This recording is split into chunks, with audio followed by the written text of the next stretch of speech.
Nggih, jadi begini, ceritanya itu sebetulnya di jam 2 siang itu saya ada rencana mau ke Lumajang, ke terminal Lumajang karena saya harus jemput teman yang pulang dari Kalimantan. Lah, tapi si tuan rumah ini jangan berangkat dulu, makan dulu. Lah, saya makan, jam 2 makan. Saya selesai makan terus itu turun hujan. Turun hujan itu ya itu saya keluar kok aliran air dari genteng itu sudah berwarna kecoklatan kayak susu gitu.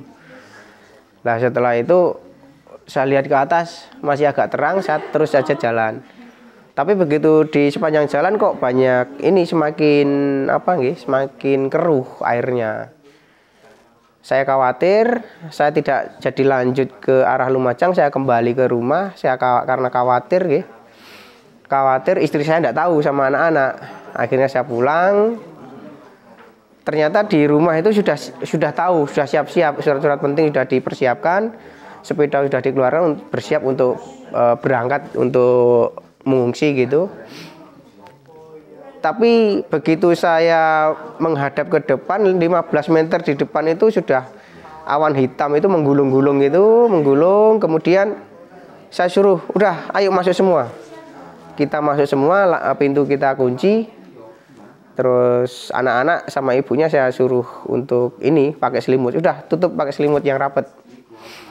Lah itu sambil antara 5 sampai 10 menit sambil kita dengar itu suara petir dan gunung yang meletus itu saling bersautan. Nah kita tetap nunggu di dalam meskipun gelap. Jadi kalau memang mau mati tertimbun ya biar sama-sama bareng gitu. Tapi kalau begitu ya kalau mudah-mudahan saja ini cuma sebentar terus kita keluar. Lah ternyata setelah 5 sampai 10 menit kita lihat lewat kaca itu sudah agak terang, terus kita udah yuk sekarang keluar, kita persiapan keluar. Lah setelah kita kunci pintu kita keluar, saya dengar kalau hujannya deras air itu, tapi yang jatuh ke badan kita itu bukan air, bukan abu juga, tapi kayak campuran terigu sama air yang masih akas, belum lumer gitu. Loh, itu sudah mulai gelap lagi. Jadi yang pertama tadi gelap terus terang, ini sudah mulai gelap lagi. Kita percepat jalan. Terus ternyata di jalan yang kita lalui itu jalan itu sudah ini pohon-pohon itu sudah mulai tumbang. Sudah mulai tumbang ke jalan. Jadi kita jalannya juga rahayunya kita itu siang. Kalau malam kita pasti sudah celakanya kalau nggak kena gunung ya celaka nabrak pohon gitu. Berarti itu jalan jam berapa tuh? 3 atau 4? Itu sekitar jam 3-an lah, 3 sorean. Karena kita itu jam 3 ya sekitar itu. Kemudian kita terus jalan sampai ke titik kalau kita orang sana nyebut itu ini Gunung Glendang. Jadi Gunung Glendang ini dia ada seperti perbukitan gitu. Nah kita ngepos di situ sambil nunggu perkembangan sampai mungkin sekitar sampai jam 5:30 atau jam sore sampai maghrib. Sambil kita lihat terus ke barat, kita lihat terus. Ternyata di sana semakin gelap terus. Semakin gelap, awannya itu hitam, putih lah. Yang bawah ini warnanya merah. Itu pertanda bahwa lava yang turun, bukan banjir. Karena kalau banjir tidak akan berwarna merah yang bawah itu. Jadi asap ini mengepul ini yang paling merah, kemudian hitam, putih itu campur sudah. Dan itu suara petir itu juga semakin ini masih terus bersautan. Jadi petir sama letusan, kalau memang itu ada letusan agak kecampur gitu ya? Iya campur, jadi kita sudah tidak bisa membedakan. Kita cuma lihat keadaan di sebelah barat di puncak itu karena nggak kelihatan. Kita cuma lihat posisi asap, posisi asap itu bagaimana, apakah menuju ke sini, terutama yang merah itu. Lah di Gunung Glendang ini posisinya itu dia merahnya ini berpencar. Yang satu ke arah utara, ke arah Curah Koboan itu. Yang satu itu sebetulnya ke arah sini, ke Pronojiwo, ke Sumber Urip juga. Tapi ternyata yang ke arah selatan ini cuma sebentar, terus hilang. Yang kemarin kan berarti kalau ke arah selatan ini juga mengalir, di tempat kami posisi kami saat itu juga bahaya. Otomatis takutnya yang paling atas ini nanti jebol, otomatis juga ke situ. Kalau situ sudah jebol, sudah Desa Cupit Urang sudah 90% sudah hilang. Jadi Bapak khawatirnya di gitu. Desa Cupit Urang itu. Waktu itu posisi kita melihat itu sudah masuk ke desa sebelah, ke Desa Ororombo, tapi sudah perbatasan dengan Desa Cupit Urang. Jadi kita paling Bapak sendiri tinggalnya di rumahnya tadi di Cupit Urang, di Desa Cupit Urang, ya. Lah terus setelah ternyata merahnya itu yang ke arah selatan itu tidak terus ke arah utara lah. Dan kita masih, kalau orang Jawa bilang untungnya, rahayunya itu angin, walaupun bencana itu masih untung. Jadi angin itu tidak terus menerus ke arah selatan. Jadi setelah ke arah selatan, karena pengaruh mungkin angin barat ini, akhirnya langsung ke arah timur laut ya, timur laut. Sehingga yang parah sebelah utara itu Kali Koboan itu. Jadi ya di dusun Curah Koboan itu yang paling parah sekarang. Dan di aliran ini, sepanjang aliran ini, di dusun Sumbersari ini paling ujung, paling dekat dengan tanggul terakhir di Desa Cupit Urang sebagian selatan dan barat itu sekarang juga sudah 90% sudah habis. Jadi ada ya rumah sudah mulai tertimbun setengahnya, kemudian atap-atap yang sudah ambrol gitu, sudah seperti itu. Jadi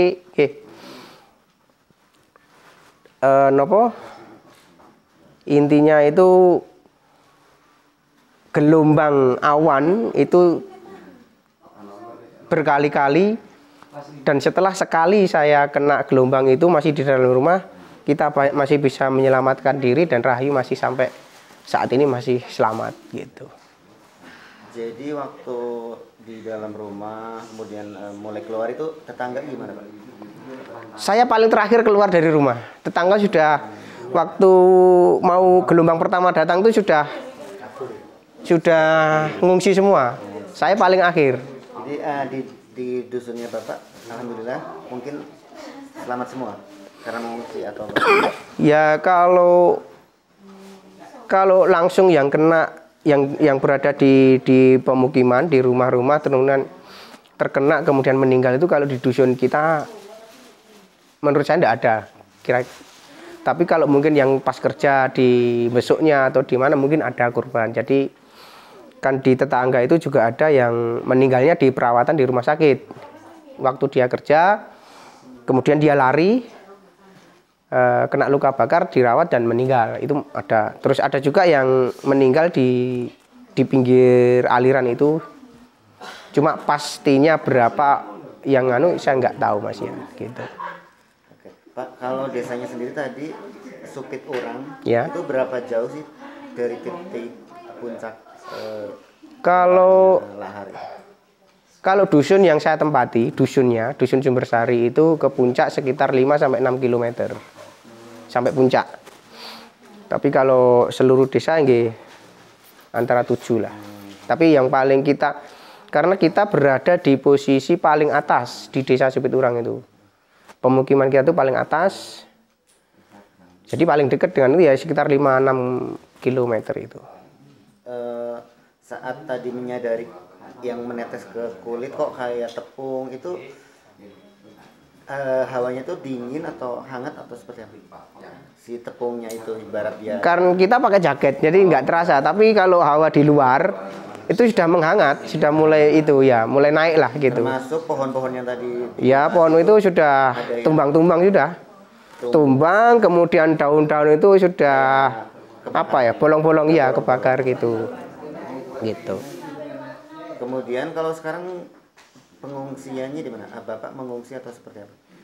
Sampai saat ini saya masih mengungsi Di di rumah istrinya Pak Kades. Jadi di beda desa gitu. ada berapa pengungsi di situ? Kalau di situ 1, 2, 3. Soalnya di rumah ya? Ya di rumah. Jadi bukan di tempat mungkin di enggak. Sekitar 10 kakak. 7 sampai 10 kakak enggak tahu pasti karena kadang kan ada yang keluar, kemudian pagi ada yang lihat kondisi rumah gimana gitu. Jadi kita tidak bisa memastikan, tapi sekitar itulah 7 sampai 10 kakak yang kita satu rumah itu. Ya. Pak, kalau aktivitas di sebelumnya itu apa Pak? Bertani? Bertani. Bertani. Iya. Pertanian apa? Tembakau atau sayuran atau apa? Kalau di sana ya kayu-kayuan sama sayur, Pak. Sama padi-padian. Dan sekarang lahan pertaniannya seperti apa Pak? Ya lahan pertanian ya sudah itu kena ketimbun abu itu sudah. Kayu-kayu yang mestinya setengah tahun ini sudah bisa panen nggih. Sekarang tumbang sudah habis kan gitu. Kayu Masih. apa itu? Kayu sengon rata-rata kita di sini. Dipanennya setelah? Ya rencana kalau tidak ada bencana kan setengah tahun atau 1 tahun. Paling cepat itu kalau kita masih bisa nahan nggih 2-3 tahun bisa lebih besar kan gitu. Tapi kalau dipanen setengah tahun saja ke depan itu sudah lumayan gitu.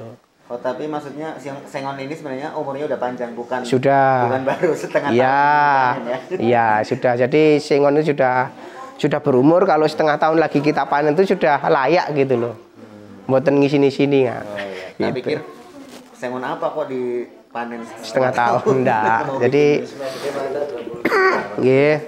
Jadi sudah minimal 20 cm untuk diameter, kemudian juga kenceng gitu. Tapi nggih sekarang kondisinya nggih paling tinggi 3-4 meter.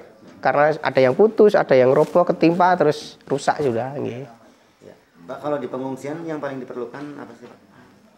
Kalau menurut Bapak sendiri? Kalau pengungsian sejauh ini yang paling penting itu sebetulnya kalau anak-anak itu jelas vitamin, kemudian obat-obatan anak, termasuk juga mungkin susu dan snack bayi nggih, kalau ada. Terus kalau orang dewasa saya rasa ya pakaian dalam sama obat-obatan karena sekarang ini sampai saat ini kondisi saya juga agak mungkin kena akibat debu-debu itu ya agak sesek, kemudian flu juga karena akibat itu hujan, panas hujan, terus kemudian juga abu-abunya itu debu dari abu itu berterbangan kan gitu. Kalau tadi Kak pas kita di perjalanan tuh ada yang bilang kebutuhan untuk pakan ternak itu sebenarnya seperti apa ya Pak? Maksudnya kan mungkin para donatur suka mau ngumpulin baju aja, mau ngumpulin.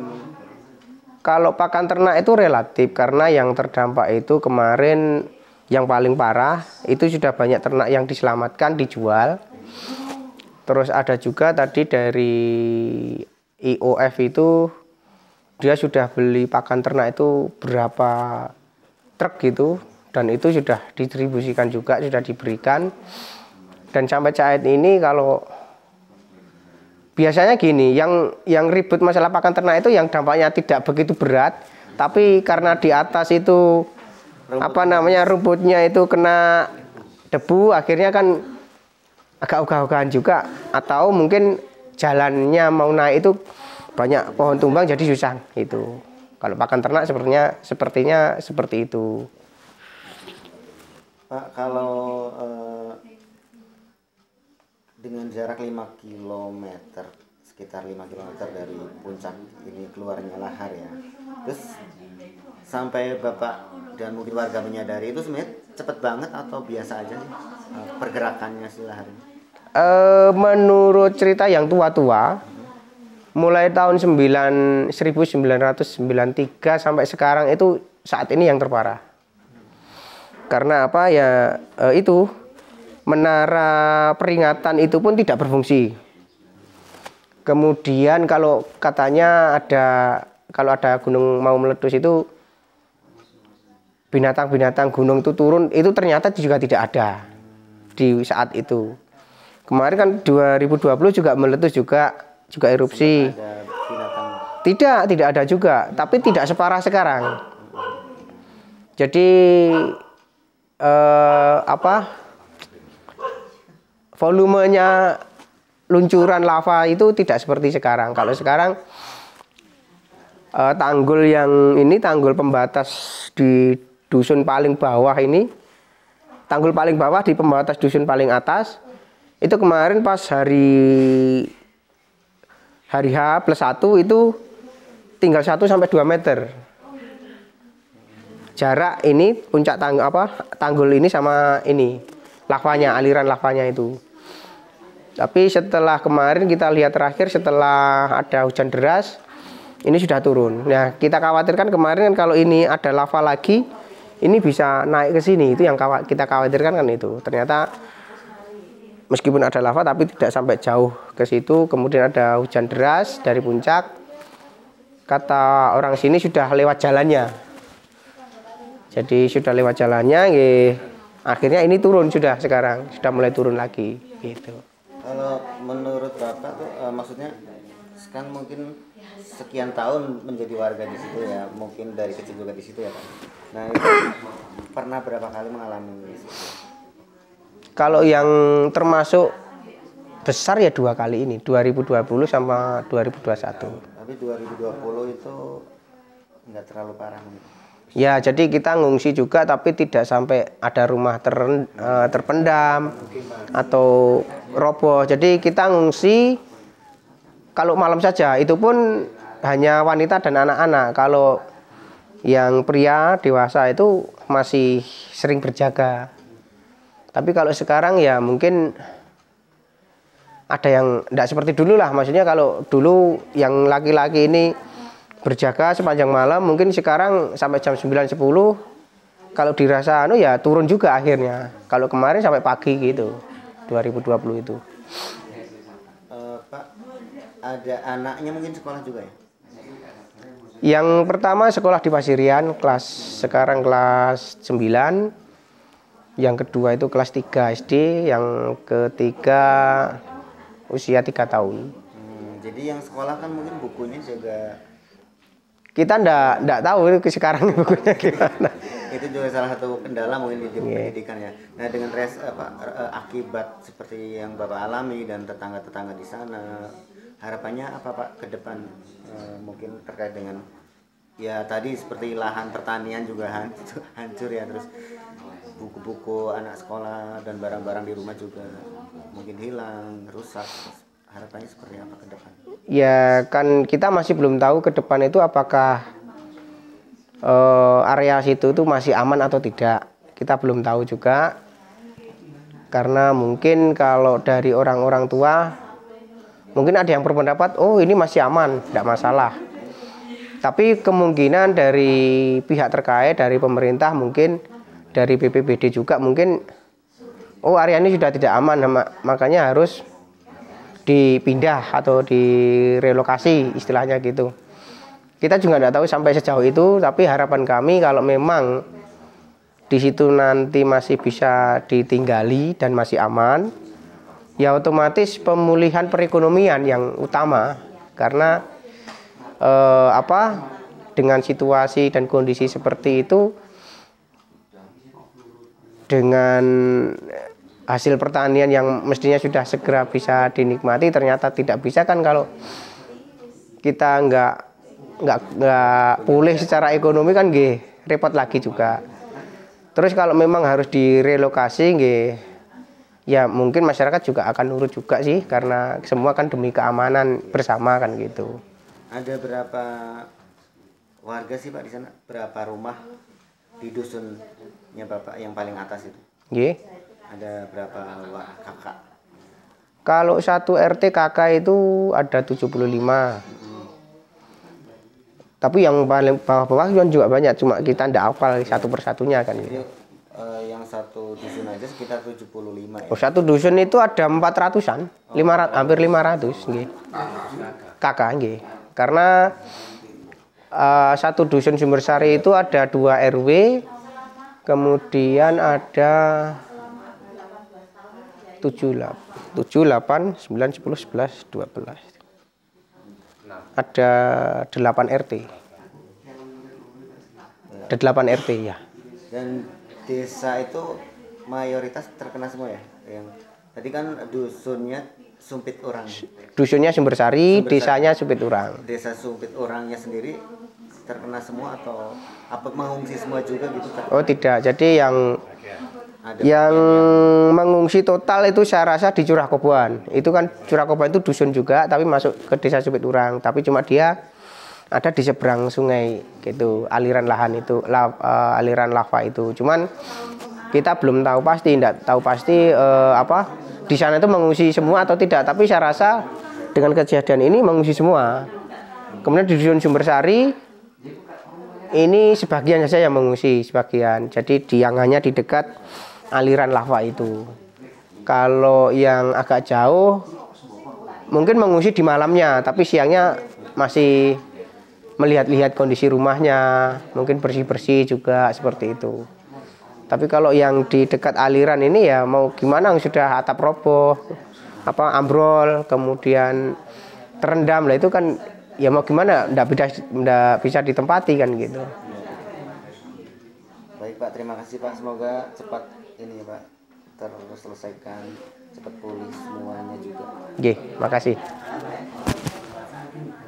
Oh iya, kondisi rumahnya Bapak sendiri saat ini seperti apa? Ya itu atap ambrol, kemudian tiang depan itu yang teras ini. Tiang teras itu roboh kan gitu. Jadi kalau menyentuh genteng berarti? Ya sudah roboh ke tembok. Jadi kalau mau ditempati, karena kalau di atas sudah ambrol ya gimana kan gitu. Ya semoga nanti cepat teratasi ya Pak ya. Sehat semua. Nggih, terima kasih. Terima kasih. Nggih.